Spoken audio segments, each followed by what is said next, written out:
తిరుపతి జిల్లా చంద్రగిరి మండలం ఏ రంగంపేటలో ఏనుగులు బీభత్సం సృష్టించాయి. దుర్గం ఎస్టీ కాలనీ సమీపంలో చొరబడి 12 ఏనుగులు కొబ్బరి చెట్లు పశుగ్రాసం ధ్వంసం చేశాయి. ఏనుగుల గుంపు గ్రామంలో సంచరిస్తుండటంతో భయాందోళనకు గురవుతున్నారు గ్రామస్తులు. అధికారులు స్పందించి దట్టమైన అడవిలోకి ఏనుగులను తరవాలని గ్రామస్తులు రైతులు విజ్ఞప్తి చేస్తున్నారు.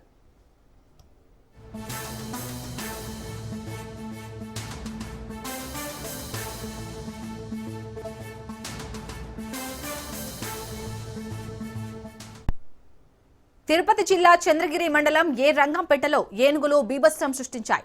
దుర్గం ఎస్టీ కాలనీ సమీపంలో చొరబడి 12 ఏనుగులు కొబ్బరి చెట్లు పశుగ్రాసాన్ని ధ్వంసం చేశాయి. ఏనుగుల గుంపు గ్రామంలో సంచరిస్తుండటంతో భయాందోళనకు గురవుతున్నారు గ్రామస్తులు. అధికారులు స్పందించి దట్టమైన అడవిలోకి ఏనుగులను తరమాలని గ్రామస్తులు రైతులు విజ్ఞప్తి చేస్తున్నారు.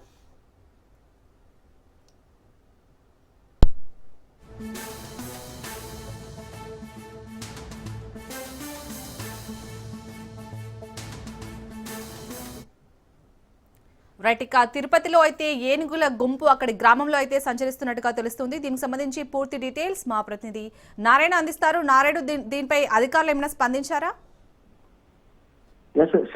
తిరుపతి జిల్లా చంద్రగిరి నియోజకవర్గం ఏ రంగంపేటలో నిన్న అర్ధరాత్రి సమయంలో ఏనుగుల గుంపు బీభత్సం సృష్టించింది. అంటే దుర్గంపేట సమీపంలోని ఎస్టీ కాలనీలో ఏనుగుల మంద ఒక్కసారిగా దాడి చేయడంతో గ్రామస్తులందరూ ఒక్కసారిగా భయభ్రాంతికి గురయ్యారు. గ్రామంలోని ఆ యొక్క అటవీ ప్రాంతం సమీపంలో ఈ యొక్క పొలాలు ఉండడంతో ఆ పొలాలను కూడా పూర్తిగా ధ్వంసం చేశాయి.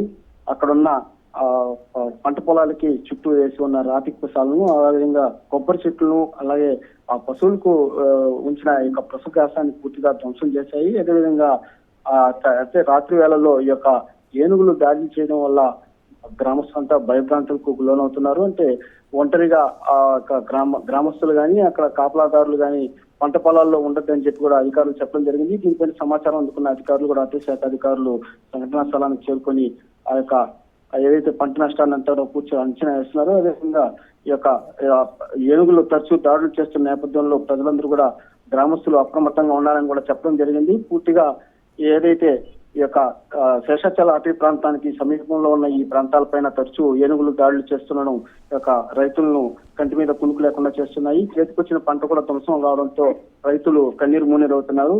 అంటే తరచూ ఈ యొక్క ఏనుగుల దాడుల నుంచి తమకు రక్షణ కరువవుతుందని, తమకు రక్షణ కల్పించాలని చెప్పి కూడా రైతులు మొరపెట్టుకుంటున్న పరిస్థితి కనిపిస్తుంది. మరోవైపు ఈ ఏనుగుల దాడులను నియంత్రించడం కోసం అటవీ శాఖ అధికారులు ఒక అటవీ ప్రాంతానికి సమీపంలో కందకాలను తవ్వడం జరిగింది. అయితే ఆ కందకాలు కూడా క్రమంగా కూడిపోవడం వల్ల ఏనుగులు సులువుగా యొక్క అటవీ ప్రాంతాల నుంచి గ్రామాలకి చొరబడే పరిస్థితి కనిపిస్తుంది. మరోవైపు ఈ సోలార్ ఫెన్సింగ్ ద్వారా కూడా వాటిని నియంత్రించాలని చెప్పి కూడా చర్యలు చేపడుతున్నప్పటికీ అది పూర్తి స్థాయిలో కూడా కార్యరూపం దాల్చుకోవడంతో ఏనుగులు తరచూ దాడులకు తెగబడుతున్నట్లు తెలుస్తుంది.